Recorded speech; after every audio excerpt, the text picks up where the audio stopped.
በዮሐንስ ራእይ ምዕራፍ 14 ቁጥር 6 ላይ በምድርም ለሚኖሩ ለሕዝብም ለነገድም ለቋንቋም ለወገንም ሁሉ ይሰብክ ዘንድ የዘላለም ወንጌል ያለው ሌላ መልአክ ከሰማይ መካከል ሲበር አየሁ እንዲል ቅዱስ ቃሉ እንደ ቀደሙት አባቶቻችን የማይለወጠውን ቅዱስ ወንጌል ለፍጥረት ሁሉ ማብሰርን ዓላማው ያደረገው ይህ ቃለ ወንጌል ቲቪ ነው።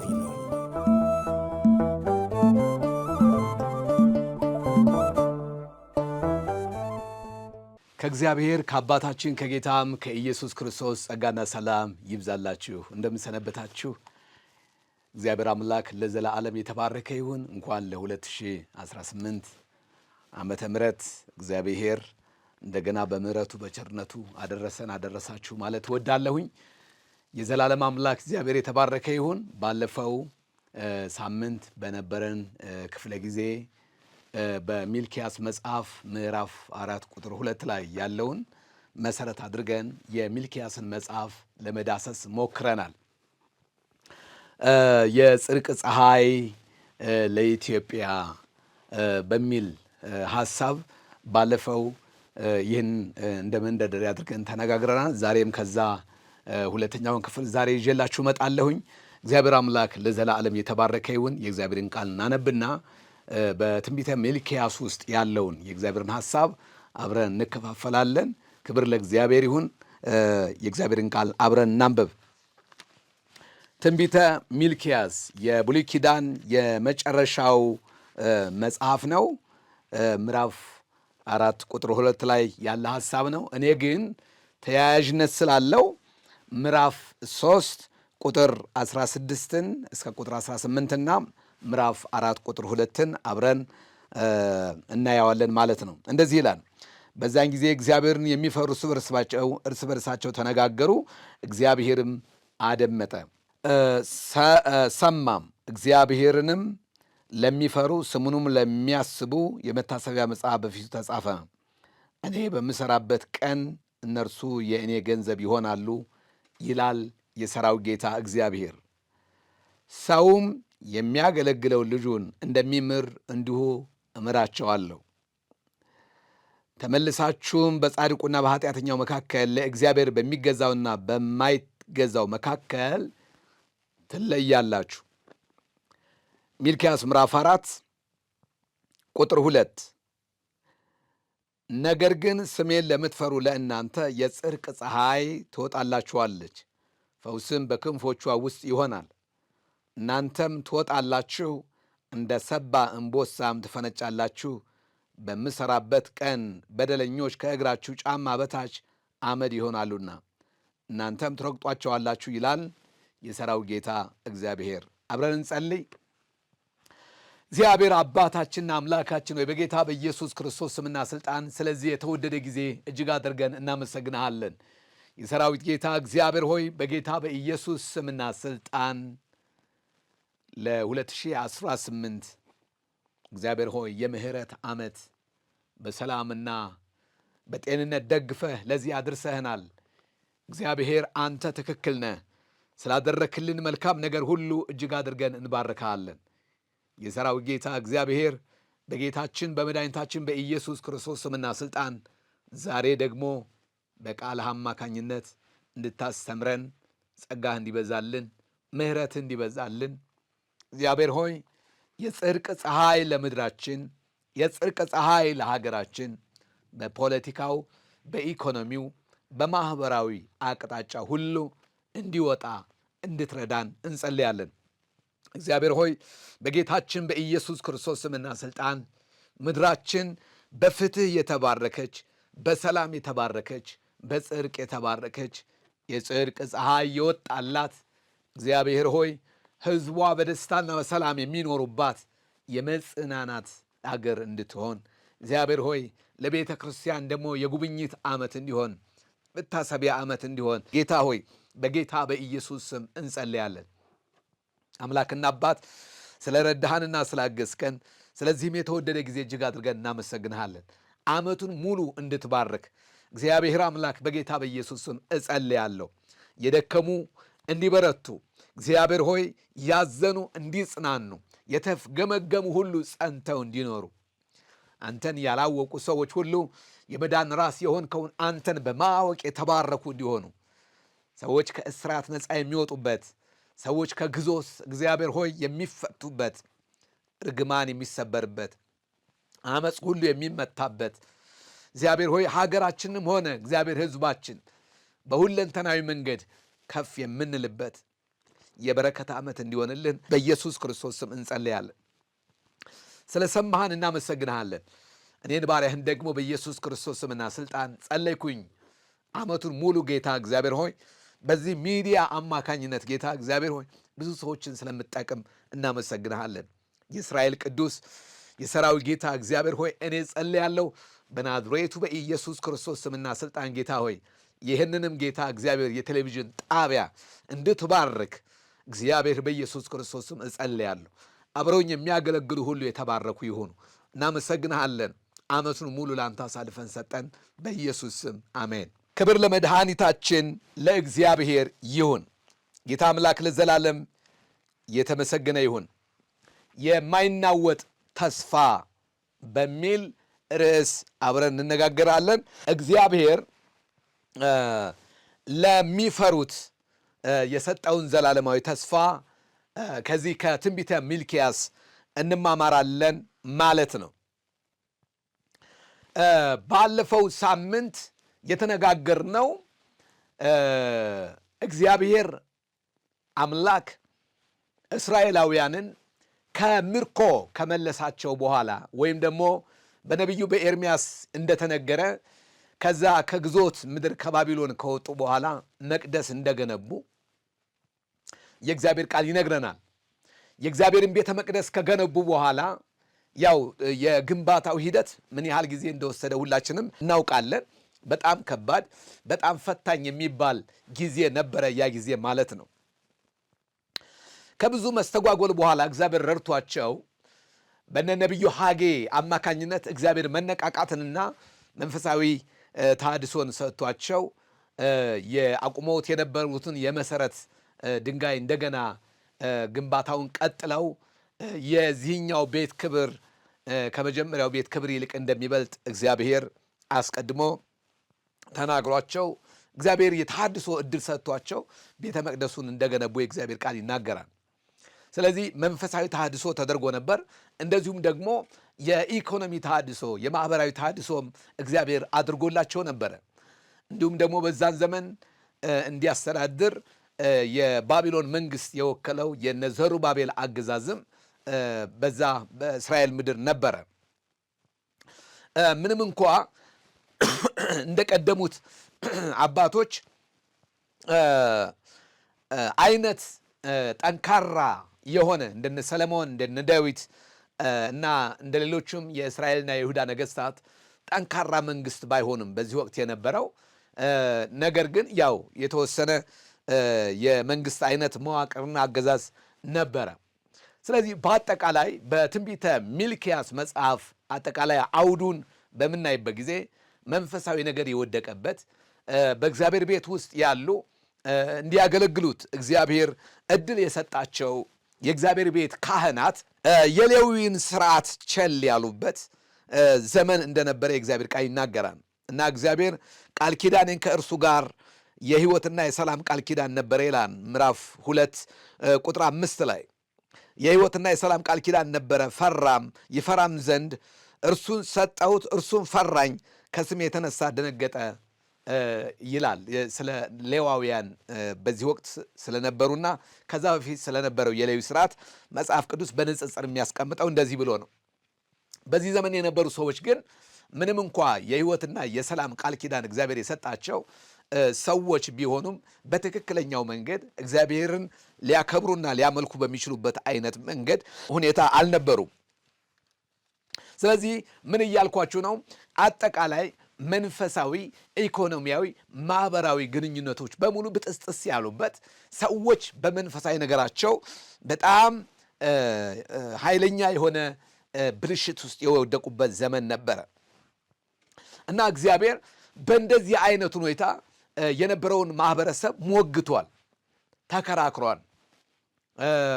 እግዚአብሔርን ሊፈሩት እንደሚገባ አጽንኦት ሰጥቶ ተናግሯል። ስለዚህ ሚስ ያደረጉትን ነገር እንደገና እንዲያስቡ እንደገና ቆም ብለው ወደ መጀመሪያው መንፈሳዊ ነገራቸው እንዲመለሱ ያስጠነቀቀበትና የተናገረበትን የመከረበትን ታሪክ ሙሉን የትንቢተ ሚልክያስን መጽሐፍ ስታነቡ ባለፈው በጣም ሰፊ የሆነ ሐሳቦችን በጥልቀት ስላየን ነው።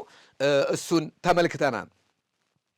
ምንም እንኳ በወቅቱ የነበረው ሁኔታ በጣም እጅግ አስፈሪና አስቸጋሪ የሆነ ዘመን ቢሆንም በዚህ ወቅት እግዚአብሔርን የሚፈሩ ሰዎች ነበሩ።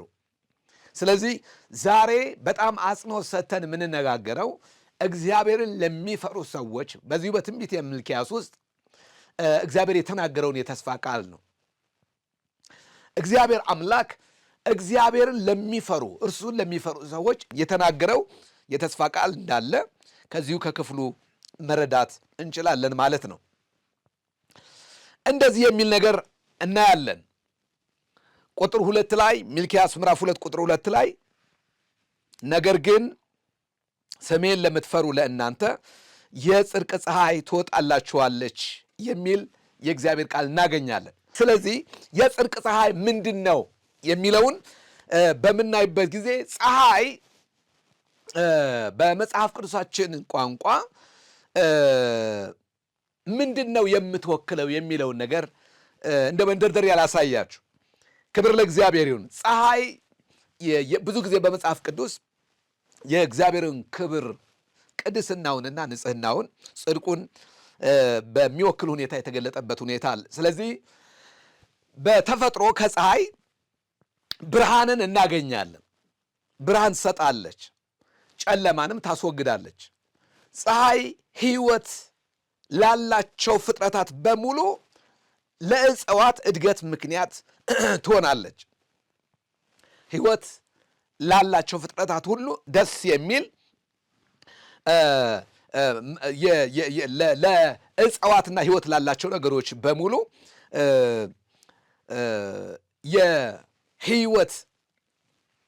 የሕይወትና የበረከት ምልክት ተደርጋ ትወሰዳለች ማለት ነው። ስለዚህ እጽዋትና ፀሐይ አብረው የሚሄዱ ነገሮች ናቸው ማለት ነው። ሌላው ሙቀት ነው። ፀሐይ ምድርን ታሞቃለች። ስለዚህ በቅዝቃዜ እና በብርድ ምድራችን እንዳትጠቃ ሙቀት እንደምትሰጥ ሁሉ እግዚአብሔር አምላክ የጽድቅ ፀሐይን እንደሚያወጣ ይነግረናል። ሌላው ምሪት ነው። ቀንና ሌሊትን እንደምትለይ ሁሉ እግዚአብሔር ሰዎችን በማንነቱ የሚመራ አምላክ መሆኑን ያስገነዝበናል። ስለዚህ ፀሐይ ሙቀትን፣ ፀሐይ የምሪት፣ ፀሐይ የሕይወት፣ ፀሐይ የብርሃን ምልክት እንደሆነች ሁሉ መጽሐፍ የሚነግረን የጽድቅ ፀሐይ የሚወጣበት ጊዜ እንዳለ የእግዚአብሔር ቃል ይናገራል። ስለዚህ ይሄ ፀሐይ እኛ አሁን እንደምናየው ተፈጥሯዊ የሆነ ወይም ደግሞ ምድራዊ የሆነ ይቺ አሁን የምናያትን ፀሐይ አይደለም የሚወክለው። እግዚአብሔር አምላክ ፍትህን እንደሚያመጣ ከሁሉም በላይ ደግሞ የጽድቅ ፀሐይ ስለሚል ይሄ የጽድቅ ፀሐይ ኢየሱስ ክርስቶስ እንደሆነ በአዲስ ኪዳን ማየት መረዳት እንችላለን። ክብር ለእግዚአብሔር ይሁን። ስለዚህ የጽድቅ ፀሐይ ስንል ፀሐይ የሕይወትና የብርሃን ምንጭ እንደሆነ ሁሉ ጌታችን መድኃኒታችን ኢየሱስ ክርስቶስ የጽድቅ ፀሐያችን፣ ክብር ለመድኃኒታችን ለእግዚአብሔር ይሁን። ስለዚህ የጽድቅ ፀሐይ ብለን የምንለው እግዚአብሔር አምላክ በአዲስ ኪዳን ጌታችን መድኃኒታችን ኢየሱስ ክርስቶስን እንደሚወክልልን በሉቃስ ወንጌል ምዕራፍ 1 ቁጥር 78 ላይ እናገኛለን። እግዚአብሔር ሕዝቡን ጎብኝቶ የጽድቅ ፀሐይ አውጥቶልናል የሚል የእግዚአብሔር ቃል እናገኛለን። ለመድኃኒታችን ለእግዚአብሔር ክብር ይሁን። በነገራችን ላይ በሩቅ ምስራቅ በጥንቱ ዓለም ፀሐይ ክንፍ እንዳላት ተደርጎ ይታሰብ ነበረ። በሩቅ ምስራቅ አካባቢ ብዙ ሰዎች ፀሐይ ክንፍ እንዳላት ታደርጎ ይሳል ነበረ። ለዛ ነው በክንፎቿ ይላል የጽድቅ ፀሐይ ትወጣላችኋለች፣ ከዛ በክንፎቿ ፈውስ አለ ብሎ የእግዚአብሔር ቃል ይናገራል። ስለዚህ እግዚአብሔር ለሕዝቡ የጽድቅ ፀሐይ የሚያወጣበትን ዘመን እንደሚያመጣ ይሄ የመጽሐፍ ቅዱስ ክፍል በግልጽነት ይነግረናል ማለት ነው። ክብር ለመድኃኒታችን ለእግዚአብሔር ይሁን። ስለዚህ ይሄ ጽድቅ ፀሐይ እግዚአብሔር አምላክ ለምድራችን የሚሰጠው ተስፋ እንደሆነ እሱን እናያለን። ለመድኃኒታችን ለእግዚአብሔር ክብር ይሁን። እግዚአብሔርን ለምትፈሩ ለእናንተ የጽድቅ ፀሐይ ትወጣላችኋለች የሚል የተስፋ ቃል በዚሁ በትንቢተ ሚልክያስ ላይ እናገኛለን። ይህ የጽድቅ ፀሐይ ምንድን ነው? እግዚአብሔርን ለሚፈሩ ሰዎች የሰጠውን የተስፋ ቃል ወደ 7 የሚሆኑ ነጥቦችን አብረን የምንመለከት ይሆናል ማለት ነው። ክብር ለእግዚአብሔር ይሁን። ስለዚህ ዛሬ ዋናው መሰረታዊ ሐሳባችን ምንድን ነው? እግዚአብሔርን መፍራት ነው። እግዚአብሔርን መፍራት። እግዚአብሔርን የምንፈራ ከሆነ ደግሞ አምላካችን የተስፋ ቃል እንደሚሰጠን ይሄ የመጽሐፍ ቅዱስ ክፍል ይናገራል። ስለዚህ እግዚአብሔርን ለሚፈሩ ሰዎች እንግዲህ ዘመኑ በጣም አስቸጋሪ፣ ዘመኑ በጣም ፈታኝ፣ በዛን ዘመን የነበረው ማህበራዊ ኢኮኖሚያዊ ሁኔታ ሰዎችም ከእግዚአብሔር መንግሥት እየሸሹ ያለበት፣ እንዲሁም ደግሞ ትዳር የማይከበርበት፣ ፍቺ የበዛበት፣ ብዙ ጩኸቶች፣ እንዳውም መጽሐፍ ቅዱስ ሲናገር መሠዊያዬን በእንባ ሞልታችሁታል ብሎ ሕዝቡን በሚገስጽበት በዛን ዘመን እግዚአብሔርን ግን ደግሞ የሚፈሩ ሰዎች እንደነበሩ መጽሐፍ ቅዱስ ይናገራል። ለእነሱ የተገባውን የተስፋ ቃል ከመጽሐፍ ቅዱስ አሳያችኋለሁ። ለጌታችን ለመድኃኒታችን ለእግዚአብሔር ክብር ይሁንለት። እግዚአብሔር ስሙ ይባረክ። የመጀመሪያው ነገር ምንድን ነው? ትኩረት ያለው መታሰቢያ ነው። እግዚአብሔርን ለሚፈሩ የሠራዊት ጌታ እግዚአብሔር የመታሰቢያ መጽሐፍ እንደሚጽፍ ይናገራል። ቁጥር 16 ላይ እንደዚህ ይላል፣ በዚያን ጊዜ እግዚአብሔርን የሚፈሩ እርስ በርሳቸው ተነጋገሩ፣ እግዚአብሔር ምን አለ ይላል፣ አደመጠ ይልና ሰማም ይልና እግዚአብሔርን ለሚፈሩ ስሙንም ለሚያስቡ መታሰቢያ መጽሐፍ በፊቱ ተጻፈ ይላል። ስለዚህ የመጀመሪያውና አስደናቂው የተስፋ ቃል የመለኮትን ትኩረት ማግኘት ነው። እግዚአብሔርን የሚፈሩ ሰዎች በመለኮት ይታሰባሉ። እግዚአብሔር ሰማ አደመጠ ይላል። ስሙን ለሚያስቡ፣ ስሙን ለሚያከብሩ፣ እግዚአብሔርን ለሚወዱ፣ እግዚአብሔርን ለሚታዘዙ እግዚአብሔር ጸሎታቸውን እንደሚሰማ እርስ በርሳቸው ተነጋገሩ፣ እግዚአብሔርም አደመጠ የሚል ነገር እናገኛለን። ስለዚህ ትኩረት ያለው መታሰቢያ ከአምላካችን ከእግዚአብሔር ዘንድ እናገኛለን ማለት ነው። እግዚአብሔር አምላክ የተመሰገነና የተባረከ ይሁን። ስለዚህ ጸሎታችን እንዲሰማ ካስፈለገ የማይናወጥ የተስፋ ቃል እግዚአብሔር ለሕዝቡ የገባው ስለሆነ በአምላካችሁ በእግዚአብሔር ታምናችሁ የሠራዊት ጌታ እግዚአብሔርን እያከበራችሁ ለምትኖሩ ሰዎች እግዚአብሔር ጸሎታችሁን ይሰማል። እደግመዋለሁ፣ ተነጋገሩ እግዚአብሔርም አደመጠ ይላል። ምናልባት በዚህ ክፍል ላይ እግዚአብሔርን የሚፈሩ ሰዎች እርስ በርሳቸው ተነጋገሩ የሚለው ዝም ብሎ የሆነ ተራ ወሬ አይደለም። እኔ እንደዛ አስባለሁኝ። ምናልባት ጸሎታቸውን ሊሆን ይችላል። ምናልባት የወቅቱን ሁኔታ አስቸጋሪነት እየተገነዘቡ ከዚህ ችግር የሚወጡበትን ሐሳብ የተነጋገሩ ይመስለኛል። ስለዚህ እያንዳንዱ እንቅስቃሴያችንን እግዚአብሔር ዋጋ እንደሚሰጠው ያሳያል። እግዚአብሔርን የሚፈሩ ሰዎች እርስ በርሳቸው ተነጋገሩ፣ እግዚአብሔርም አደመጠ። እግዚአብሔር እንደሚያይ ታውቃለህ ሆይ ነው። እግዚአብሔር እንደሚያይህ፣ እግዚአብሔር እንደሚሰማህ፣ እግዚአብሔር ለአንተ ልዩ ትኩረት እንዳለው፣ እግዚአብሔር እንደሚራራልህ፣ እግዚአብሔር ልብህን እንደሚያውቅ ታስባለህ ሆይ ነው። ምክንያቱም እግዚአብሔርን የሚፈሩ ሰዎች እርስ በርሳቸው ተነጋገሩ፣ እግዚአብሔርም ሰማ አደመጠ፣ የመታሰቢያ መጽሐፍ ጻፈ። በሐዋርያት ሥራ ምዕራፍ 10 ላይ የቆርኔሌዎስ ምጽዋት፣ የቆርኔሌዎስ ጸሎት መንፈሳዊ ነገር በእግዚአብሔር ዘንድ ለመታሰቢያ እንደሆነለት የእግዚአብሔር ቃል ይናገራል። ስለዚህ እግዚአብሔርን የሚፈሩ ሰዎች እርስ በርሳቸው ተነጋገሩ፣ እግዚአብሔርም ሰማ። ስለዚህ እግዚአብሔር ያየኛል ወይ? እግዚአብሔር ይሰማኛል ወይ?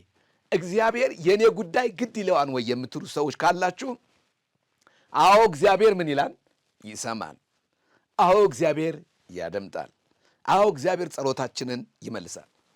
አንዳንድ ጊዜ ከምናልፍባቸው አስቸጋሪ ሁኔታዎች የተነሳ እግዚአብሔር እንደሚሰማን፣ እግዚአብሔር እንደሚያየን አድርገን ላናስብ እንችላለን።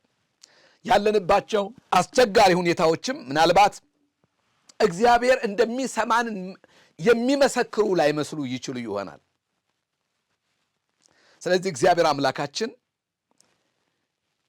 የተረሳህ መስሎ ከተሰማህ እንደሚሰማህ፣ የተጣልሽ መስሎ የሚሰማሽ ከሆነ እግዚአብሔር አምላክ እንደሚያስብሽ ዛሬ ይህን ምስራች እነግራችኋለሁ። እግዚአብሔርን የሚፈሩ ሰዎች እርስ በርሳቸው ተነጋገሩ፣ እግዚአብሔርም ሰማ ይላል። ስለዚህ እግዚአብሔር በዘመናት መካከል የልጆቹን ጸሎት፣ በዘመናት መካከል እግዚአብሔር የሕዝቡን እንባ የሚያብስ ጸሎትን የሚሰማ አምላክ ነው። ስለዚህ መጽሐፍ ቅዱስ ሲናገር የሚያስጨንቃችሁን ሁሉ በእርሱ ላይ ምን አድርጉት? ጣሉት፣ እርሱ ስለ እናንተ ያስባልና። ከጸሎትና ከምስጋና ሁሉ ጋር ልመናችሁን በእግዚአብሔር ፊት አስታውቁ እንጂ በአንዳች ምን አትበሉ፣ አትጨነቁ የሚል የአምላክ ቃል እናገኛለን። ስለዚህ እያልኩ ያለሁት አንድ ነገር ነው።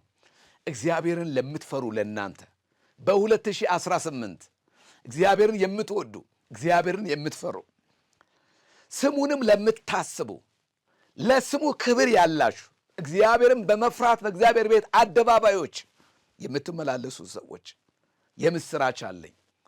እግዚአብሔር አምላክ ለእናንተ ልዩ ትኩረት አለው። እግዚአብሔር ጸሎታችሁን ይሰማል። እግዚአብሔር እንባችሁን ያብሳል። እግዚአብሔር ጥያቄያችሁን ይሰማል። ክብር ለመድኃኒታችን ለእግዚአብሔር ይሁን። በሁለተኛ ደረጃ እግዚአብሔርን ለሚፈሩ በትንቢተ ሚልክያስ ውስጥ የተሰጠው ተስፋ ምንድን ነው? ብልጽግናና መለኮታዊ ጥበቃ ነው። እዚሁ ክፍል ላይ እንደዚህ የሚል ነገር ታገኛላችሁ። የሠራዊት ጌታ እግዚአብሔር እንዲህ ይላል፣ በምሠራበት ቀን እነርሱ የእኔ ገንዘብ ይሆናሉ፣ አንድ ሰውም ለሚያገለግለው ልጁ እንደሚራራ እንዲሁ እራራላቸዋለሁ። እንዲሁም ደግሞ ሚልክያስ ምዕራፍ 3 ቁጥር 10 እስከ 11 ስለ እናንተ ነቀዙን እገሥጻለሁ፣ የምድራችሁን ፍሬ አያጠፋም፣ በእርሻችሁም ያለው ወይን ፍሬ አያራግፍም ይላል የሠራዊት ጌታ እግዚአብሔር። የተመላ ምድር ትሆናላችሁና አሕዛብ ሁሉ ብፁዓን ብለው ይጠሯችኋል ይላል የሠራዊት ጌታ እግዚአብሔር። ስለዚህ እግዚአብሔር ይባርካል። የሠራዊት ጌታ እግዚአብሔር ብልጽግናንና ክብርን እንደሚሰጣቸው ይሄ ክፍል ይናገራል። መለኮታዊ ጥበቃ፣ ኢኮኖሚያቸውን እንደሚጠብቅ፣ መንፈሳዊ ነገራቸውን እንደሚጠብቅ፣ ማኅበራዊ ነገራቸውን እንደሚጠብቅ የተስፋ ቃል ገብቷል። ስለዚህ እግዚአብሔርን ለምትፈሩ፣ እግዚአብሔርን ለምትወዱ፣ እግዚአብሔርን ለምትታዘዙ ለእናንተ ይህንን የተስፋ ቃል ነግራችኋለሁ። በ2018 የሠራዊት ጌታ እግዚአብሔር እርሱን ለምትፈሩ እግዚአብሔር አምላክ ነቀዙን እንደሚገሥጽላችሁ፣ የምድራችሁን ፍሬ እንደሚባርክ፣ በእርሻችሁ ላይ ያለውን ፍሬ የሚያረግፈውን ሁሉ እንደሚገሥጸው እግዚአብሔር ኢኮኖሚያችሁን እንደሚባርክ እዚህ የተስፋ ቃል እናያለን። የሠራዊት ጌታ እግዚአብሔር የተድላ ምድር ትሆናላችሁ እና አሕዛብ ብፁዓን ብለው ይጠሯችኋል ብሎ የእግዚአብሔር ቃል ይናገራል። በዚህ ክፍል ላይ በጣም የሚሰመርባቸው ቃሎች ብፁዓን የሚለው፣ የተድላ ምድር የሚለው፣ ፍሬያማ አደርጋችኋለሁ የሚለው ሐሳብ በጣም የሚሰመርበት ሐሳብ ነው። ለመድኃኒታችን ለእግዚአብሔር ክብር ይሁን። ስለዚህ ዛሬም እግዚአብሔር ሕዝቡን እንደሚጠብቅ፣ እግዚአብሔር ኢኮኖሚያችሁን እንደሚባርክ፣ እግዚአብሔር ማኅበራዊ ነገራችሁን ሁሉ እንደሚባርክ ይሄ ክፍል ይናገራል። ክብር ለኢየሱስ ይሁን። እግዚአብሔር አምላክ ከአካላዊና ከመንፈሳዊ ጉዳት እንደሚጠብቀን ይሄ ነቀዝ የሚለው ተምችና ኩብኩባ የሚለው እግዚአብሔር አምላክ ከመንፈሳዊና ከአካላዊ ጉዳቶች ሁሉ እንደሚጠብቀን ያስተምረናል። በሕይወታችሁ አስቸጋሪ የሚባሉ ሕይወቶችን አሳልፋችሁ ታውቃላችሁ ወይ? በሕይወታችሁ በጣም ከባድ የሚባል ውጣ ውረድ ውስጥ አልፈሽ ታውቂያለሽ ወይ? እኔ ላለው እግዚአብሔርን ለምትፈሩ የጽድቅ ፀሐይ ትወጣላችኋለች። እግዚአብሔርን ለምትፈሩ የሰራዊት ጌታ እግዚአብሔርን ለምትወዱ ለስሙ ክብርን ለምትሰጡ በየትኛውም የሥራ ዘርፍ በየትኛውም የሕይወት ደረጃ ላይ ሁኑ አምላካችሁ እግዚአብሔር በ2018 እሱን ለምትፈሩ እግዚአብሔርን በመፍራት ለምትንቀሳቀሱ ለስሙ ክብርን ለምታመጡ አባትነቱን በሚመጥን ጌትነቱን በሚመጥን ሁኔታ ለምትንቀሳቀሱ እንደናንተ የሰራዊት ጌታ እግዚአብሔር አካላዊም መንፈሳዊም ባርኮት እንደሚባርከን ይሄ ክፍል ይናገራል። እግዚአብሔር ሕዝቡን የሚጠብቅ አምላክ ነው። እግዚአብሔር ሕዝቡን የሚረዳ አምላክ ነው። እግዚአብሔር ሕዝቡን የሚደግፍ አምላክ ነው። እግዚአብሔር ለሕዝቡ የሚጠነቀቅ አምላክ ነው። ስለዚህ ምን ይላል? ስለዚህ አስራቱንና በኩራቱን ወደ ጎተራው አስገቡ፣ እኔ ደግሞ እነሆ ተምቹንና ኩብኩባው ምን አደርጋለሁ? እገስጻለሁ ይላል የሠራዊት ጌታ እግዚአብሔር። እነሆ የማይለወጠው እግዚአብሔር በዛ አስጨናቂ ሁኔታ ውስጥ በዛ ጨለማ ውስጥ ከቤተ ክህነት እስከ ቤተ መንግሥት ድረስ የነበረው አጠቃላይ መንፈሳዊና ፖለቲካዊ ማህበራዊ ተቋማት በሙሉ በብልሽት በመንፈሳዊ ንቅዘት ውስጥ በገቡበት በዛ አስቸጋሪ ዘመን የሰራዊት ጌታ እግዚአብሔር እሱን ለሚፈሩ ሰዎች በልዩነት የተስፋን ቃል ሰጣቸው። ስለዚህ እግዚአብሔር የተድላ ምድር፣ የበረከት ምድር፣ የደስታ ምድር፣ የሐሴት ምድር፣ ሐዘንና ለቅሶ የማይሰማባት ምድር ትሆናላችሁ። የሚያዩዋችሁ ሁሉ የእግዚአብሔር ብፁዓን ብለው ይጠሯችኋል። ስማችሁ ራሱ ይቀየራል። ባለማዕረግ ትሆናላችሁ። የእግዚአብሔር ቃል የሚለው ይህንን ነው። ስለዚህ እኔ ዛሬ የምስራች አለኝ። በትንቢተ ሚልክያስ መጽሐፍ በተነገረው የተስፋ ቃል መሰረት እግዚአብሔርን ለምትፈሩ ለእናንተ የጽድቅ ፀሐይ ትወጣላችኋለች። የጽድቅ ፀሐይ ፍትህ ነው። የጽድቅ ፀሐይ ወገኖቼ ጽድቅ ነው። የጽድቅ ፀሐይ ወገኖቼ ኃይል ነው። ከፀሐይ ኃይልን፣ ከፀሐይ ሕይወትን፣ ከፀሐይ ምሪትን፣ ከፀሐይ ሙቀትን እንደምናገኝ ሁሉ እግዚአብሔር አምላክ በምድራችን ላይ ከሚያወጣው ፍትህ የተነሳ ሰላም የተነሳ በምድራችን ላይ ሁለንተናዊ ባርኮት ይመጣን ይለናል። ስለዚህ ነቢዩ ሚልክያስ የተነበየው በዛ አስጨናቂ አስፈሪ በሆነ በዛ ድባብ ውስጥ ሰዎች ሁሉ የራሳቸው መንገድ በሚሄዱበት በዛን ዘመን እግዚአብሔር ጸባኦትን ሁሉም በተውበት በዛን ዘመን በዘመናት መካከል እግዚአብሔር ሰው ስላለው በዘመናት መካከል እግዚአብሔር ቅሬታ ስላለው ለቅሬታዎቹ የተሰጠው የተስፋ ቃል እጠብቃችኋለሁ፣ የተድላ ምድር ትሆናላችሁ፣ ስማችሁንም ብፁዓን ብለው ይጠሯችኋል። ብፁዕ ማለት የተመሰገነ የተባረከ ማለት ነው። አሁን ዛሬ በኢየሱስ ክርስቶስ በማመናችን ብፁዓን ተብለናል። አሁን በኢየሱስ ክርስቶስ በማመናችን የተድላ ምድር ተብለናል። ምክንያቱም የዓለም ብርሃን የሆነው የጽድቅ ፀሐይ የሆነው ኢየሱስ ክርስቶስ በሥጋ ተገልጦ ሁለንተናዊ ፈውስን ሰጥቶናል። ስለዚህ እኔ እንደዚህ እላለሁኝ፣ ለምድሬ፣ ለኢትዮጵያ፣ ለሀገሬ እንደኔ ጌታን ለምታገለግሉ ሰዎች ይህንን የተስፋ ቃል አውጃለሁኝ። እግዚአብሔር አምላክ ብልጽግናን፣ እግዚአብሔር አምላክ መለኮታዊ ጥበቃን ያደርግላችኋል። ክብር ለእግዚአብሔር ይሁን። ወገኖቼ ወይ እግዚአብሔር ከእኛ ጋር ባይሆን ኖሮ ጠላቶቻችን በተነሱብን ነበር። ለጥርሳቸው ንክሻ ያላደረገን እግዚአብሔር ይባረክ ይላል። ወጥመድ ተሰበረ እኛም አመለጥን ይላል።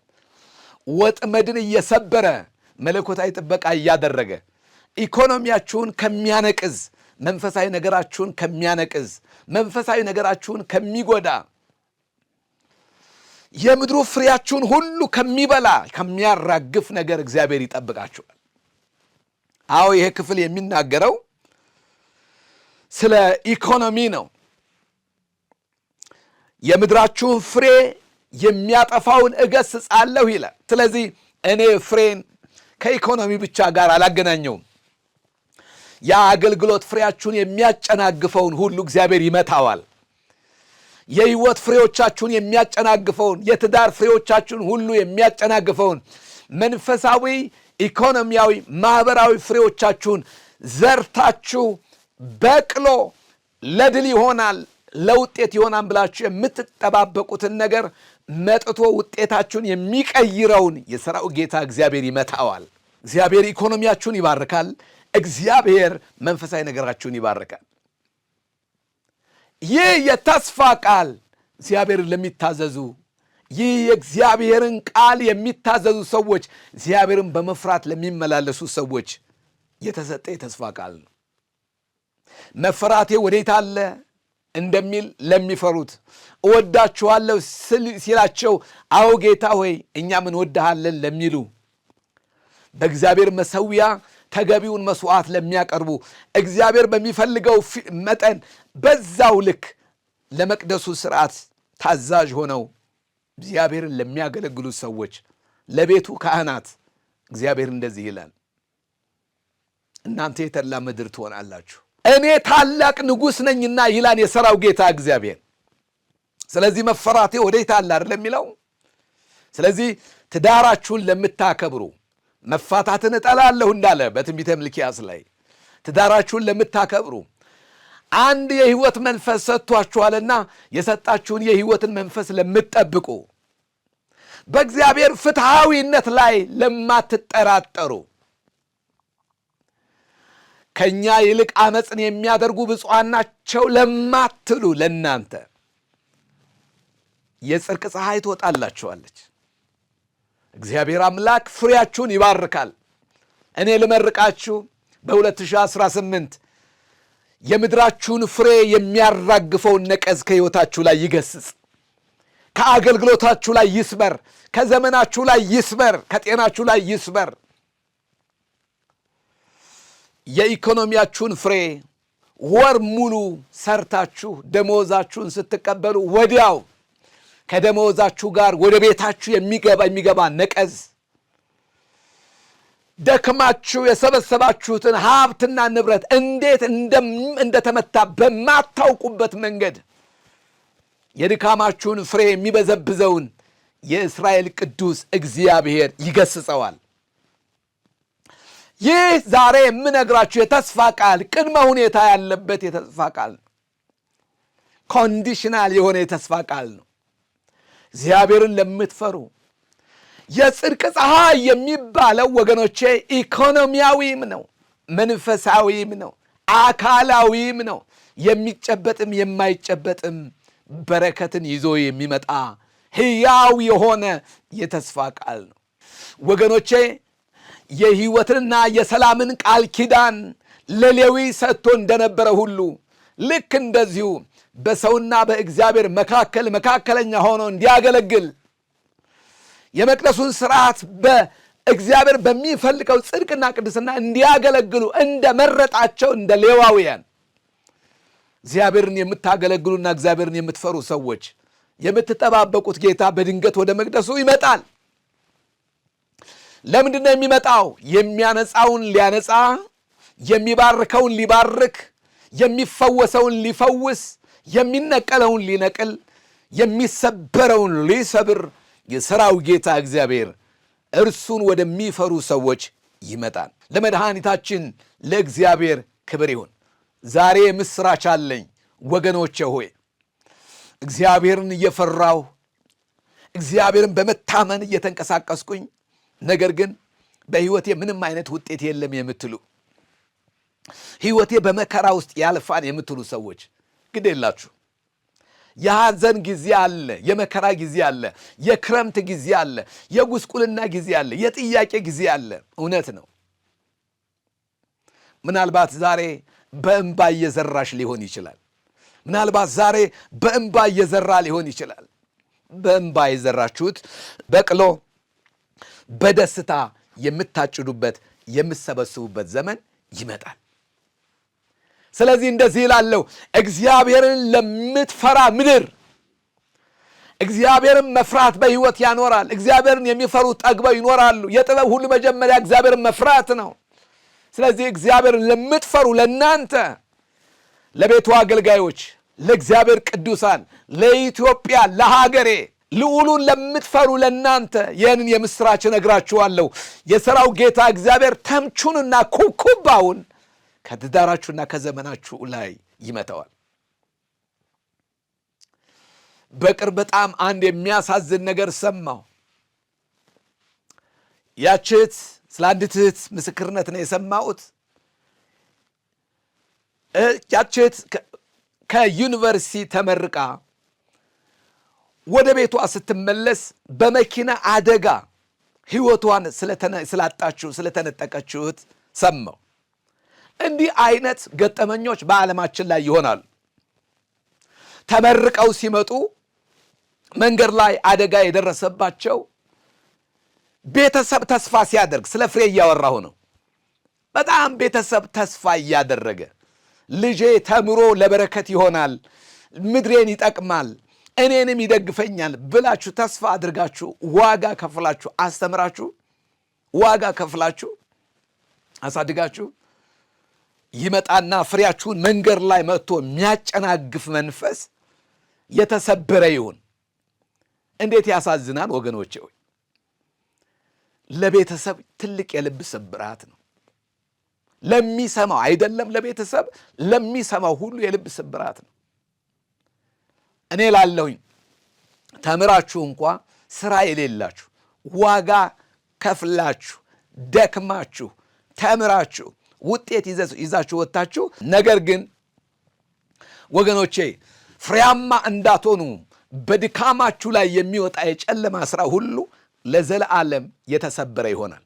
እኔ እላለሁኝ በቤታችሁ፣ በትዳራችሁ፣ በኑሯችሁ፣ በልጆቻችሁ እናንተ እጃችሁን በዘረጋችሁባቸው የድካማችሁ ውጤት በሆነ ነገር ሁሉ ላይ እጁን የሚዘረጋውን ክፉ፣ ፍሬያችሁን የሚያራግፈውን ክፉ የሠራው ጌታ እግዚአብሔር እመታዋለሁ ይላል። እግዚአብሔር አልተለወጠም። እስራኤል ናት የተለወጠችው፣ ወይም ደግሞ ይሁዳ ነው የተለወጠው። ይህን መልእክት እየሰሙ ያሉ ሰዎች አንድ በሚያስገርም ሁኔታ እግዚአብሔር እንደዚህ አላቸው፣ እኔ እግዚአብሔር አልለወጥም፣ እናንተ የያዕቆብ ልጆች ሆይ ስለዚህ የጠፋችሁ አይደላችሁም ይላል። እግዚአብሔርን የምትፈሩ ሰዎች እኔ የምላችሁ እንደዚህ ነው፣ እግዚአብሔር አልተለወጠም። ሃሌሉያ! እግዚአብሔር ምን አላለም? አልተለወጠም። ሁኔታ ነው የተለወጠው። እንዳውም ከኛ ይልቅ አሉ እግዚአብሔርን የማይፈሩ ሰዎች፣ ከኛ ይልቅ በአመፅ የሚሄዱ ሰዎች ብፁዓን ናቸው ብለን እንላቸዋለን ብለው ነበረ። አይደለም? እንደዛ ይሉ ነበረ። እግዚአብሔርን መፍራት ለምን ይጠቅማል? አንገታችንን ደፍተን መንቀሳቀሳችን ምን ያደርጋል? ጌታን ማገልገል ከንቱ ነው ይሉ ነበረ። ስለዚህ ወገኖቼ ወይ በተለወጠ ማይንድ አእምሮ፣ ልብና መንፈስ ጌታን ያገለግሉ ስለነበር ሁል ጊዜ ሲያገለግሉ አገልግሎታቸውንና ውጭ ያለውን ነገር ኮምፔር እያደረጉ እያስተያዩ እያነጻጸሩ የሌሎችን ከፍታ የራሳቸውን ውድቀት እያዩ ነበር የሚሄዱት። እንደዛ አይደለም። እኔ እንደዚህ እላለሁኝ፣ ባይባርክም እግዚአብሔር ይመለካል፣ ባይባርክም ይገለገላል፣ ባይባርክም እግዚአብሔር ጸሎትን ዘካርያስን ታስታውሳላችሁ። ሉቃስ ወንጌል ምዕራፍ 1 ላይ ሚስቱ መካን ሆና ዕድሜዋ ሄዶ እሱም አርጅቶ እንዴት ይሆንልኛል እስከሚል ድረስ ተስፋ በቆረጠበት በዛን ጊዜ የእግዚአብሔር መልአክ ቅዱስ ገብርኤል በመሠዊያ አጠገብ ቆሞ ምን እንዳለው ታስታውሳላችሁ? ጸሎት ተሰምቷል። አዎ ቢዘገይም ጸሎታችን፣ ልመናችን ቢዘገይም እግዚአብሔር ግን ይመለካል። ወገኖቼ ሆይ እግዚአብሔርን የምታገለግሉት ራሳችሁን እያስተያያችሁ። አንዳንድ ጊዜ የእግዚአብሔር ቤት አገልጋይ መሆን ከባድ ነው፣ ይታወቃል። ኢኮኖሚ ላይ ስለማትሰሩ፣ ቢዝነስ ላይ ስለማትሰሩ፣ ምናልባት ጥሩ ዕውቀት ይዛችሁ ጥሩ ተምራችሁ ከሌሎች ጋር ብትሮጡ፣ እኩል ብትሮጡ፣ ሌሎች ያገኙትን ነገር፣ ሌሎች የሆኑትን ነገር፣ ሌሎች የደረሱበትን ነገር ሁሉ እናንተ መድረስ ስትችሉ ብዙ ነገራችሁን ለእግዚአብሔርና ለእግዚአብሔር ሰጥታችሁ በእግዚአብሔር ቤት ውስጥ እግዚአብሔርን በማገልገላችሁ ምናልባት በኢኮኖሚ ላትባረኩ ወይም ደግሞ ይሄ ነው የሚባል ኢኮኖሚ ላይኖር ይችላል። አሳፍ እንደዚህ ነው አይደል ያለው? የኃጢአተኞችን ኑሮ አይቼ ቀናሁ አይደል እንዴ? በቃ ቀናሁኝ። ምን ማለቱ ነው? ከኔ ይልቅ እግዚአብሔርን አገለግላለሁ ከምለው ከኔ ይልቅ ውጭ ያሉት ኃጢአተኞች ይሻላሉ፣ እንደ ዝግባ አደጉ ወጡ ይላል። ግን በጣም የሚገርመው ዘወር ስል ግን አጣኋቸው ይላል። እንደ ማንኛውም ሰው ፖቴንሻል እያላችሁ፣ አቅም እያላችሁ፣ ጉልበት እያላችሁ መነገድ ስትችሉ፣ የሆነ መስሪያ ቤት ማኔጀር ሆናችሁ ሌላም ሆናችሁ መስራትና ጥሩ ኢኮኖሚ መሰብሰብ ትችሉ፣ ጌታን ማገልገላችሁ በኑሮ ደረጃ፣ በሰው እይታ፣ በሰው መመዘኛ የኢኮኖሚ እጥረት ወይም ዝቅተኛ የሆነ ገቢ ሊኖረን ይችላል። ስለዚህ ሁል ጊዜ እኛና በዙሪያችን ያለውን ማህበራዊ እንቅስቃሴ እያየን የምናገለግል ከሆነ አዎ ጌታን ማገልገል ከንቱ ነው። ምክንያቱም ገንዘብ አያስገኝም። እኔ እላችኋለሁኝ ዛሬ የምስራች አለኝ። እግዚአብሔርን የምትፈሩ ታላቅ ንጉሥ ነውና እግዚአብሔርን በአክብሮትና በመታዘዝ ጌታን እያገለገላችሁ ያላችሁ ሰዎች እኔ ብፁዓን እላችኋል። የተድላ ምድር ትሆናላችሁ። እግዚአብሔር ይጎበኛችኋል። እግዚአብሔር ያስባችኋል። በአንድ ወቅት አንድ ወንድም እንደዚህ አለኝ፣ እኔ እኮ በጣም አስራቴን እሰጣለሁ፣ እኔ እኮ መባዬን እሰጣለሁ፣ በኩራቴን እሰጣለሁ። በኩር ማለት የፍሬ መጀመሪያ ነው። ይህን ሁሉ አደርጋለሁ፣ ነገር ግን እግዚአብሔር አልባረከኝም። እግዚአብሔር ጠብቄዋለሁ፣ እሰጣለሁ፣ ምንም አይነት ዕዳ የለብኝም። ግን እግዚአብሔር ደግሞ ፈትኑኝ ብሏል። ስለዚህ እግዚአብሔር አምላክ ምንም አላደረገልኝም። ምንድን ነው የምሰጥበት መንፈስ ልክ አይደለም እንዴ ብሎ የጠየቀኝን ጥያቄ አስታውሳለሁ። ብዙ ሰዎች ወገኖቼ ወይ አስራትና በኩራትን ለእግዚአብሔር የምንሰጠው የሆነ ነገር ብድራትን ለማግኘት መልሰን ለማግኘት ይህንን ተስፋ እያደረግን የምንሰጥ ከሆነ ትክክል አይደለም። አዎ እግዚአብሔር ስለ ተስፋ ቃሉ የታመነ አምላክ ነው። ይባርካል ወይ? አዎ ይባርካል። እኔ ምስክር ነኝ። ምናልባት እንደ ቃሉ አልሆነልኝም የምትሉ ሰዎች ካላችሁ መስጠት ብቻ ሳይሆን የምትሰጡበትን መንፈስ ብትመረምሩ እንጂ እግዚአብሔር ለቃሎቹ የታመነ አምላክ ነው። ለስሙ ክብር ይሁን። ስለዚህ ምን እያልኳቸው ነው? እግዚአብሔርን ለምትፈሩ ለእናንተ የጽድቅ ፀሐይ ትወጣላችኋለች። በየትኛውም አመራር ውስጥ፣ በፖለቲካው ዓለም ውስጥ ያላችሁ፣ በመንግስት አስተዳደር ውስጥ ያላችሁ ሰዎች፣ ህዝብን እንድታገለግሉ መንግስት ስልጣን የሰጣችሁ የሾማችሁ፣ ህዝብ የሾማችሁ ሰዎች፣ በሀገር ደረጃ ያላችሁ፣ በክልል ደረጃ ያላችሁ እግዚአብሔርን ፍሩ። እግዚአብሔርን እንፍራ። እግዚአብሔርን በመፍራት ትባረካላችሁ እንጂ አትከስሩ። እግዚአብሔርን በመፍራት ስለመልማላችሁ እንጂ አትከስሩ። ስለዚህ ወገኖቼ ወይ እግዚአብሔር እንደዚህ ይላል፣ እግዚአብሔርን ለምትፈሩ ለእናንተ የጽድቅ ፀሐይ ትወጣላችኋለች። እግዚአብሔርን ለምትፈሩ ለእናንተ የተላ ምድር ትሆናላችሁ። እግዚአብሔርን ለምትፈሩ ለእናንተ ብፁዓንና ደስተኞች የተመሰገነ ትሆናላችሁ። ነገር ግን እግዚአብሔር በማይፈልገው መንገድ ኢኮኖሚ፣ ገንዘብ የምትሰበስቡ ሰዎች በኩብኩባና በተምች ትመታላችሁ። ይኸው መጽሐፉ የሚለው ይህንን ነው።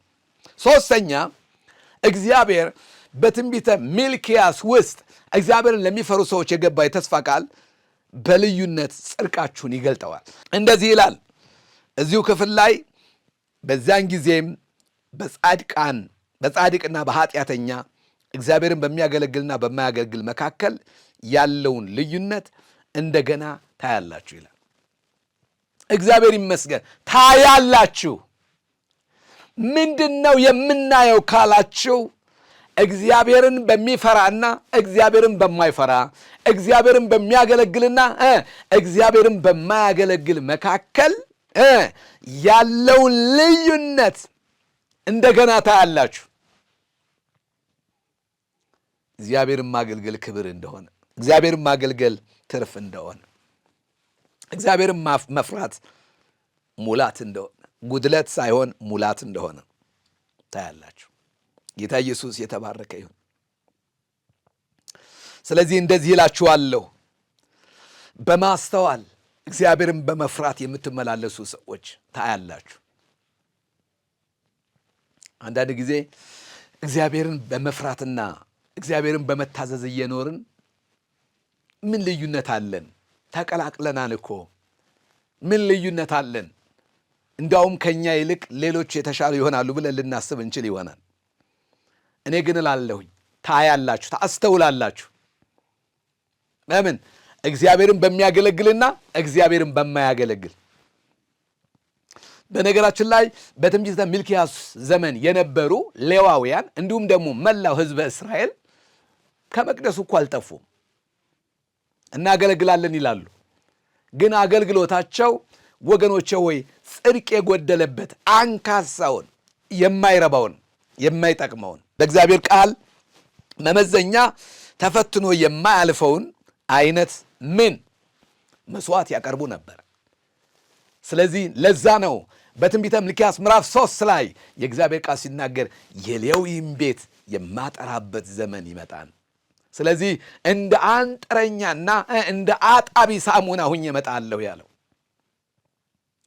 ነገር ግን እግዚአብሔርን በመፍራት የምታገለግሉ የእግዚአብሔር ልጆች እህቶቼና ወንድሞቼ የምስራች አለኝ ዛሬ። ጌታን የምታገለግሉ ሰዎች የሰራዊት ጌታ እግዚአብሔር በእውነት እግዚአብሔር ከእናንተ ጋር እንዳለ፣ በእውነት እግዚአብሔርን ማገልገል ትርፍ እንዳለው፣ በእውነት እግዚአብሔርን እየመሰሉ መኖር የተባረከ ሕይወት እንደሆነ መጽሐፍ ቅዱሳችን እንደሚናገር ታያላችሁ። ስለዚህ እኔን በሚያገለግለውና በማያገለግለው መካከል ልዩነትን ሳደርግ ታያላችሁ ይላል። ስለዚህ ይህ ዓመት 2018 እኔ እንደዚህ እላችኋለሁ፣ የሠራዊት ጌታ እግዚአብሔር የእግዚአብሔር ሕዝብ በእርግጥ እግዚአብሔር እስከ ዛሬ 20 30 ዓመት ሊሆን ይችላል፣ ረጅምም ትንሽም ዓመት ሊሆን ይችላል። ጌታን ታገለግሉ የነበራችሁ ሰዎች እንዳልከሰራችሁ በእውነት በዘላለም አምላክ በእግዚአብሔር ፊት መታሰቢያ እንደተጻፈ በሕይወት መጽሐፍ መጻፍ ብቻ አይደለም፣ እግዚአብሔር አምላካችሁ እግዚአብሔር እንዳልተዋችሁ የምትረዱበት የምትገነዘቡበት ዘመን ይሆናል። እግዚአብሔር አምላክ የተመሰገነ ይሁን። ስለዚህ ሳራን እንደዚህ አላት፣ ጽድቅሽ ተገልጧልና ይሄው ስጦታ አላት። አቤሜሌክ ሊያስነውራት ወስዷት የነበረው ሰውዬ በብዙ ሽልማት መለሳት። ጽድቋ ተገለጠ። እኔም እንደዚህ እላለሁኝ፣ የሠራዊት ጌታ እግዚአብሔር በጽድቅ ያገለግላችሁትን የሚሸልምበት ጊዜ ይሆናል። በዚህ ዓለም 100 እጥፍ በሚመጣው ዓለም የዘላለም ሕይወት የማያጭን ማንም የለም። አራተኛ ፈውስና መታደስ ነው። እግዚአብሔርን ለምትፈሩ ሰዎች በትንቢተ ሚልክያስ አውድ መሰረት እግዚአብሔር የሰጠው የተስፋ ቃል ፈውስና መታደስ ነው። እንደዚህ ይላል፣ ሚልክያስ ምዕራፍ 4 ቁጥር 2 ላይ ደግሜ ያነበዋለሁ። ነገር ግን ስሜን ለምትፈሩ ለእናንተ የጽድቅ ፀሐይ ትወጣላችሁ አለ። ፈውስም በክንፎቿ ውስጥ ይሆናል። እናንተም ትወጣላችሁ፣ እንደ ሰባ እምቦሳም ትፈነጫላችሁ ይላል። በጣም ደስ የሚለኝ ሐሳብ ፈውስ በክንፎቿ ውስጥ ይሆናል። ፈውስ ሁለንተናዊ የሆነ ፈውስ ነው። ይሄ መታደስ የህይወት መታደስን ያሳያል። ይሄ ማለት ምን ማለት ነው? የጤና ፈውስ፣ አካላዊ ፈውስ ማለት ነው። እንደገና ደግሞ አካላዊ ፈውስ ብቻ ሳይሆን የስሜት የኢሞሽን የስሜት ፈውስ፣ መንፈሳዊ ፈውስ፣ የስነ ልቡና ፈውስ እግዚአብሔር ያደርጋል። መጽሐፉ የሚለው ይሄንን ነው። እግዚአብሔር እንደዚህ ይላል፣ ስሜን ለምትፈሩ ሁለንተናዊ ፈውስ ይሆንላችኋል። ምናልባት በቤታችሁ በልጆቻችሁ ምክንያት በልጆቻችሁ እንደምትፈልጉት ልጆቻችሁ ነገራችሁ ሲቀና ስላላያችሁ ብቻ በብዙ መጎዳት ውስጥ ያላችሁ ወላጆች እኔ ላለሁኝ እግዚአብሔር አምላክ የጽድቅን ፀሐይ ያወጣላችኋል።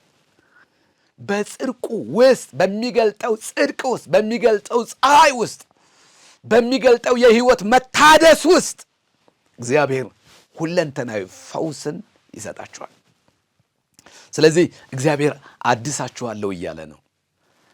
ይሄ የታመመ አካል እንደገና እንደሚታደስ በሕክምና እንደሚታደስ ወደ ነበረበት እንደሚመለስ ሁሉ እግዚአብሔር የሚለው ይህንን ነው። የእናንተን ነገር አድሳለሁ፣ የእናንተን ነገር እፈውሳለሁ። ዛሬ ፈውስ የሚያስፈልገው ነገር አላችሁ ሆይ ነው። በቤታችሁ፣ በትዳራችሁ፣ በኑሯችሁ፣ በአገልግሎታችሁ ፈውስ ያስፈልገዋል። ከሰዎች ጋር ያለኝ ግንኙነት ፈውስ ያስፈልገዋል። ከቤተ ክርስቲያን ጋር ያለኝ ግንኙነት ፈውስ ያስፈልገዋል። ከቤተ ክርስቲያን ጋር ያለኝ ግንኙነት ፈውስ ያስፈልገዋል። ጤናዬ ፈውስ ያስፈልገዋል የምትሉ ሰዎች አላችሁ። እኔ ላለሁ እግዚአብሔርን ለምትፈሩ ሰዎች ክብር ለመድኃኒታችን ለእግዚአብሔር ይሁን። እግዚአብሔርን ለምትፈሩ እርሱን ለምትታዘዙ ሰዎች የሠራዊት ጌታ እግዚአብሔር እንደዚህ ይላል፣ ፈውስና መታደስን እሰጣችኋለሁ። ለንጉሳችን ለእግዚአብሔር ክብር ይሁንለት። ቁስለኛ ነህ ወይ የኔ ወንድም የኔ እህት? ቆስለሻን ወይ? ሁኔታ ሰብሮሻን ወይ? ኢየሱስ ፈዋሻችን ነው። ከመድኃኒት ምንጭ በደስታ ተቀዳላችሁ ተብሎ እንደተጻፈ ዘላለም አምላክ እግዚአብሔር የቆሰለውን ልቡናሽን ይፈውሳል። የቆሰለውን ነገርህን ይፈውሳል። ተሰብረሃል፣ ይፈውሳል። ወድቀሃል፣ ትነሳለህ። ስተሃል፣ ትመለሳለህ። በሁሉም የህይወታችሁ ዘርፎች የሠራዊት ጌታ እግዚአብሔር ፈውስን ይሰጣችኋል። ስለዚህ ይህን መልእክት የምትሰሙ የእግዚአብሔር ወንድና ሴት ልጆች በእግዚአብሔር ቤት አደባባይ ያላችሁ እግዚአብሔርን የምትወዱ በቅንነትና በየዋህነት ጌታን ለምታገለግሉ መጽሐፍ እንደሚናገር እግዚአብሔር ለምትፈሩ ሰዎች የሠራዊት ጌታ እግዚአብሔር እንደዚህ ይላል፣ ፈውስንና መታደስን እሰጣችኋለሁ። አምስተኛ እልል ያለ ነፃነት ነው። እልል ያለ ነፃነት እግዚአብሔር አምላክ ይሰጣችኋል። ምን ማለት ነው? እዚሁ ትንቢተ ሚልክያስ ምዕራፍ 4 ቁጥር 2 ላይ ያለውን ቃል ላንብብላችሁ። እናንተም ትወጣላችሁ፣ እንደ ሰባ እምቦሳ ትፈነድቃላችሁ ይላል አዲሱ መደበኛ ትርጉም። እልል ያለ ነፃነት እንዴት ደስ ይላል ወገኖቼ! ወይ ትወጣላችሁ ይላል። መውጣት ምንድን ነው? ከአንድ አስቸጋሪ ከአንድ ከበባ ውስጥ ከአንድ አስቸጋሪ ሁኔታ ውስጥ ታስሮ የነበረ እምቦሳ ወይም ደግሞ ጥጃ እንደሚፈታ እንደሚለቀቅ ሁሉ ልክ እንደዚሁ እናንተም እንዲሁ ትፈነድቃላችሁ፣ ትወጣላችሁ ይላል። ልመርቃችሁ። የእስራኤል ቅዱስ እግዚአብሔር የመውጣት ዓመት ያድርግላችሁ። የጽድቅ ፀሐያችሁ በርቶ ማንነታችሁ ተገልጦ የእግዚአብሔር ልጆች መሆናችሁን ዓለም ሁሉ አውቆ እንደ ሰባ እምቦሳ እግዚአብሔር የተርላ ምድር አድርጎላችሁ፣ አሜን፣ በዓለማዊ መንገድ ለመጨፈር በየናይት ክለቡ ለመጨፈር ለመስፈን ሳይሆን ለምስጋናና ለእልልታ ለአክብሮትና ለውዳሴ የሠራዊት ጌታ እግዚአብሔር ያብቃችሁ። መጽሐፍ የሚለው ይህንን ነው። ትወጣላችሁ ይላል። እስቲ ሁላችሁም ከኔ ጋር እወጣለሁ እስኪ በሉ። እወጣለሁ፣ እንደ ሰባ እንቦሳም እፈነጫለሁ፣ እዘላለሁ። ክብር ለእግዚአብሔር ይሁን። የሚፈነጭ ሰው፣ የሚዘል ሰው፣ እልል የሚል ሰው፣ በእግዚአብሔር ፊት የሚወርቅ የሚሰግድ፣ የሚጸልይ፣ የሚያመሰግን ሰው ክብር ለእግዚአብሔር ይሁን ያድርጋችሁ። እንደ ሰባ እንቦሳ የምትፈነድቁበት የተባረከ ዓመት ይሁንላችሁ። ስለዚህ እንደዚህ ላለሁኝ በዚህ ዓመት እግዚአብሔር አምላክ የምስጋና የእልልታ ከፍ ላለ ውዳሴና ክብር ሃሌሉያ የምትበቁበት ዓመት ያድርግላችሁ። የተተረፈረፈ ሕይወት ያብዛላችሁ። ሌላው በክፉዎች ላይ ኃይልን ታገኛላችሁ። ምንድን ነው? እግዚአብሔርን የምትፈሩ እግዚአብሔርን ለምትፈሩ የጽድቅ ፀሐይ ትወጣላችኋለች፣ ደግሞስ በክፉዎች ላይ ኃይልን ታገኛላችሁ። ትንቢተ ሚልክያስ ምዕራፍ 4 ቁጥር 3 ላይ እንደዚህ ይላል፣ እናንተ ኃጢአተኞችን ትረግጣላችሁ ይላል። እኔ በምሰራበት ቀን በደለኞች ከእግራችሁ ጫማ በታች አመድ ይሆናሉና እናንተ ትረግጧቸዋላችሁ ይላል የሠራዊት ጌታ እግዚአብሔር። ያ ማለት ትበቀሏቸዋላችሁ ማለት አይደለም። በእግዚአብሔር ኃይል በክፉ ላይ ትሰለጥናላችሁ ማለት ነው። ያድርግልን የእስራኤል ቅዱስ እግዚአብሔር። በክፉ ኃይል ሁሉ ላይ ጉልበትን የምታገኙበት ዓመት ይሁንላችሁ። እግዚአብሔርን ለምትፈሩ ለእናንተ የሠራዊት ጌታ እግዚአብሔር በጠላት ኃይል ላይ በክፉ ኃይል ሁሉ ላይ ጉልበት የምታገኙበት ዓመት ይሆንላችኋል። ስለዚህ ዛሬ ምናልባት እንዲህ አይነት መለኮታዊ አቅም እያላችሁ የእግዚአብሔር አብሮነት ከእናንተ ጋር እንደሆነ እየገባችሁ ነገር ግን በብዙ ጫና ውስጥ ያላችሁ ሰዎች፣ በብዙ ጫና የምትመላለሱ ሰዎች እግዚአብሔር አምላክ ክፉዎችን አዋርዶ እናንተ ደግሞ ከፍ ከፍ የምትሉበትን ዓመት ያደርግላችኋል። እኔ ይህንን እላለሁ።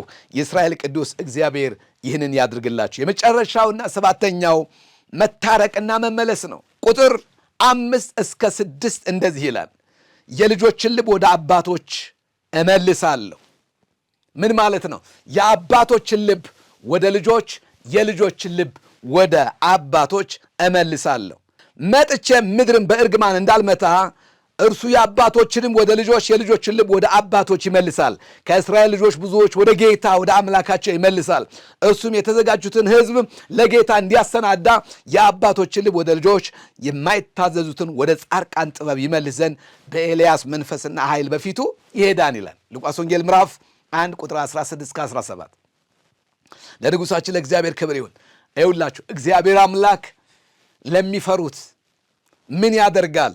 መታረቅን፣ የአባቶችን ልብ ወደ ልጆች፣ የልጆችን ልብ ወደ አባቶች፣ የታላላቆችን ልብ እግዚአብሔር ቀይሮ እንደ ሕፃን ልጅ የዋህነት ገርነትን ያለበትን ልብ ያደርጋል። የሕፃናትን ልብ ደግሞ ለውጦ እግዚአብሔር የአዋቂ የአስተዋዮችን ልብ ያደርጋል።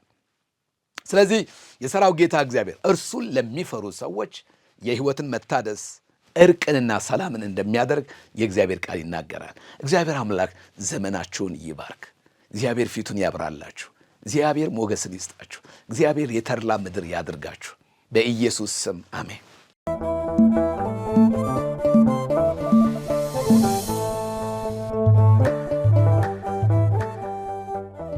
በዮሐንስ ራእይ ምዕራፍ 14 ቁጥር 6 ላይ በምድርም ለሚኖሩ ለሕዝብም ለነገድም ለቋንቋም ለወገንም ሁሉ ይሰብክ ዘንድ የዘላለም ወንጌል ያለው ሌላ መልአክ ከሰማይ መካከል ሲበር አየሁ እንዲል ቅዱስ ቃሉ እንደ ቀደሙት አባቶቻችን የማይለወጠውን ቅዱስ ወንጌል ለፍጥረት ሁሉ ማብሰርን ዓላማው ያደረገው ይህ ቃለ ወንጌል ቲቪ ነው።